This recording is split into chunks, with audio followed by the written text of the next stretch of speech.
Black people, this is King Harp. What we are trying to tell you is that you have been intellectually colonized. Everything about you and everything you should be doing has been stolen from you. You have bought into an enterprise in terms of social and illusions of exchange in business, politics, and socially. You have totally allowed the Democrat Party and big government and the United States of America basically offer you dung down your throat, and you are cradling it in your belly and in your actions, especially as political leaders inside the city official government and state legislator in every state. Black people, you have been socially colonized, and you have been pushed against the wall and forced into areas to live under America. This is what has happened to you. First, I want to clearly state that, because we are in a political revolutionary war. This is war. A lot of black people out here, including our millionaires that are out here, rappers, singers, dancers, entertainers. You are also combined and combined. This is not a canard. You are a social impact of our demise as a people out in terms of self-preservation and who we should be according to what we are. This is what's going on. Wake up. There's a sleeping giant being woken. And we at the grassroots are tired because we have suffered this at foremost right next to us. It's in our hands. The middle class and poor class people, and even some upper class, a lot of upper class, mostly all of us, have been basically eating the debris of subservitude exchanges in the society and of horrible social garbage being thrown at us. Under no circumstances necessary should we be in this shape, as important as we are for the shaping of this society. Right now, we are experiencing a terrible crime. The crime that has been committed is the benign neglect of a big government who has allowed us to go unprotected in terms of protected class and first class citizenship. Oh, this is what we are experiencing as I speak right now, as I speak today.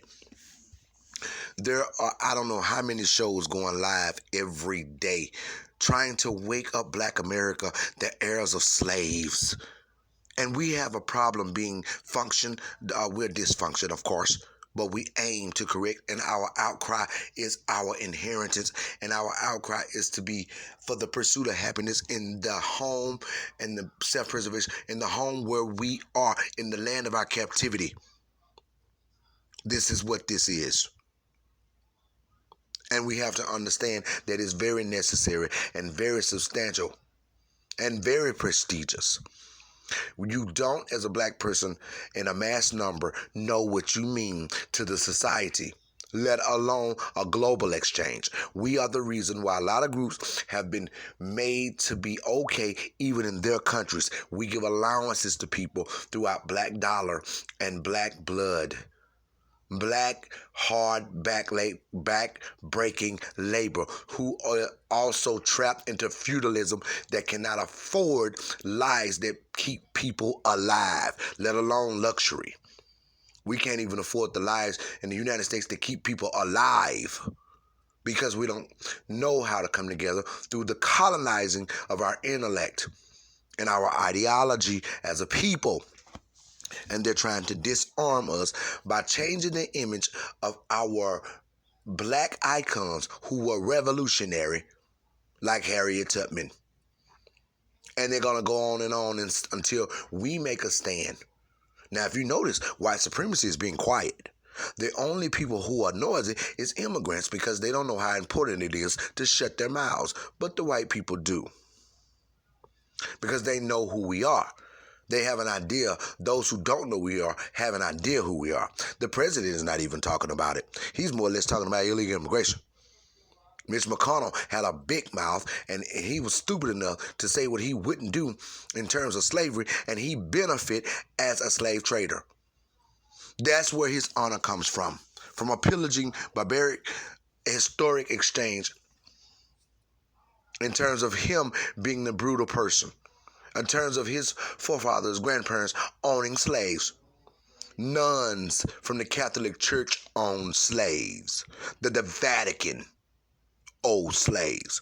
Chase Bank owned slaves. Every institution owned slaves. The United States of America sanctioned our demise. Africans owned slaves. The Igbo tribe. There was a sanction. There was a trade, and the United States benefited in the grounds of wealth and exchange with countries through our free labor, and to make and endeavor and execute a developed society. This is what has happened.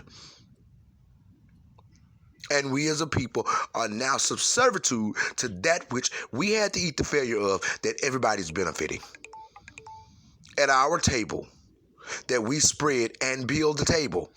We're at the party, but we have no party incentives. We're standing in the corner to be further humiliated at the party. There's a party going on. Everybody have champagne, cheese, hors d'oeuvres, and we're standing around with a half a cup of Kool-Aid, being laughed at with a cracker after we done the work, and still doing the work, and still picking up everybody's dishes and put them in, and yet important. Without us, it wouldn't even be here.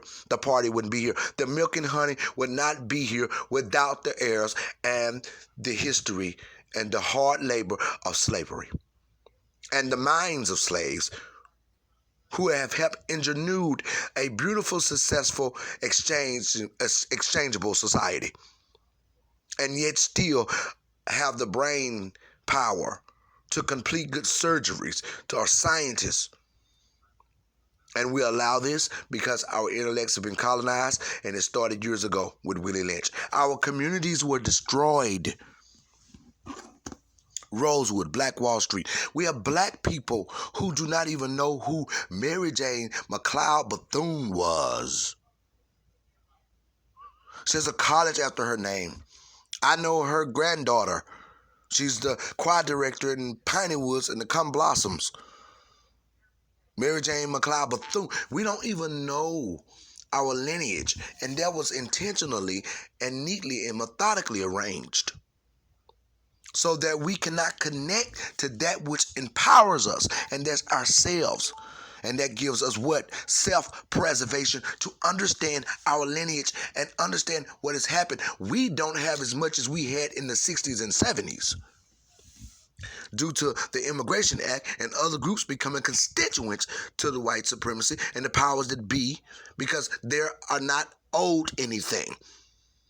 They're not a threat. They're not a liability to the economy structuring and changing. We are. We're the important people. We the people. We don't know that.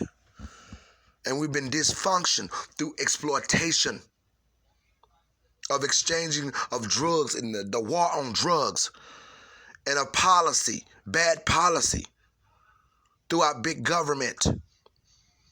When we are deserving, and the Constitution states in our favor, first class and protected class citizenship in the United States of America, where it was no fault of our own, just like they say about those Mexicans and Latinos that coming across the border, no fault of their own, and gave them DACA and sanctioned their protection and giving them protection and sanctuary cities. And I'm not against Mr. President for doing that. I am all for it. Let me tell you one thing. I don't want groups or anybody to go starved. But you're not going to sit up and eat my plate and throw me a potato chip on the floor or take away from my children inside my home when you have a home. You cannot have my home and yours too. I don't get to go anywhere else, not even Africa.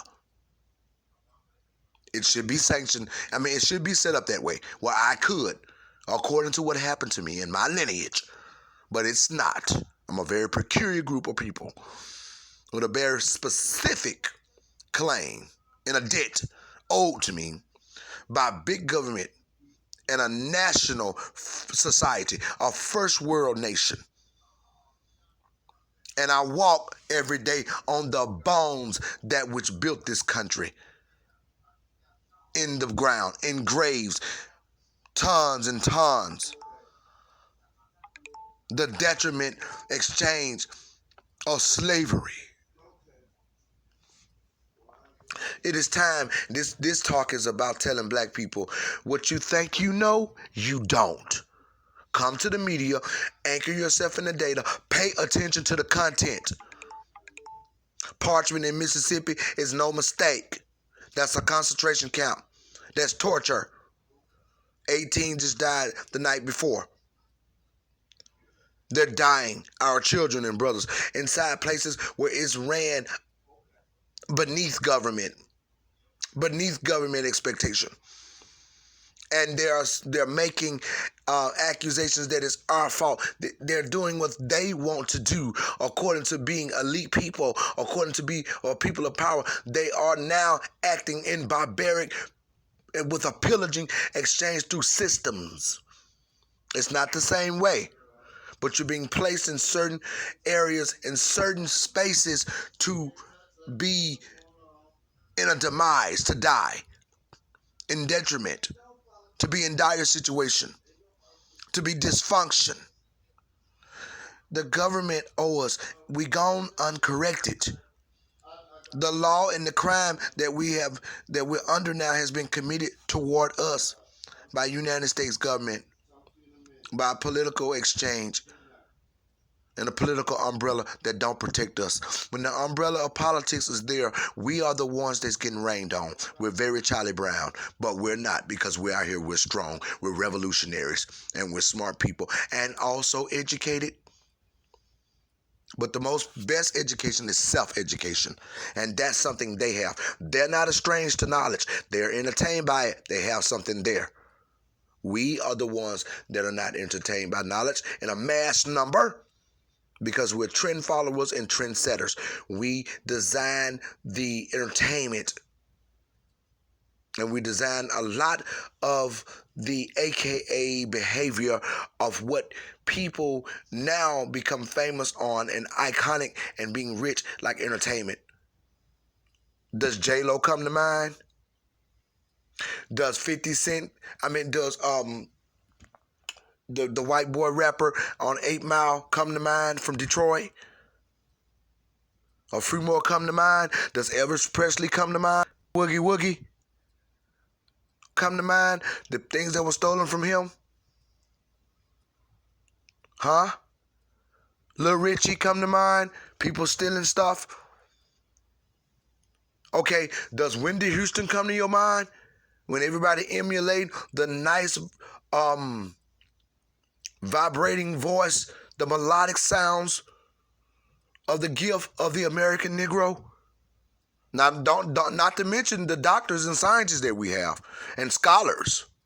Dr. Martin Luther King come to mind with his benevolence. Fannie Lou Hamer, preaching and teaching, making laws in effect, including the Immigration Act. Well, see, we are the people, and we still gone uncorrected in terms of government policy, and we don't have no time not to know what's going on. Black people come out the matrix. The matrix is something that you dream through. It's not a reality. Your brain has been plugged, and you're dreaming through it. We need you to come into the reality with a very relevant situation, and a very prestigious and a substantial outcry. Call out. This is the new black media. The voices at the grassroots. We stand together. We face a new week on Monday. Let's do politics. We face a new arena of concern and disdain a new arena of endeavor, and we shall and will execute in terms of us for the greater good. Thank you for joining me.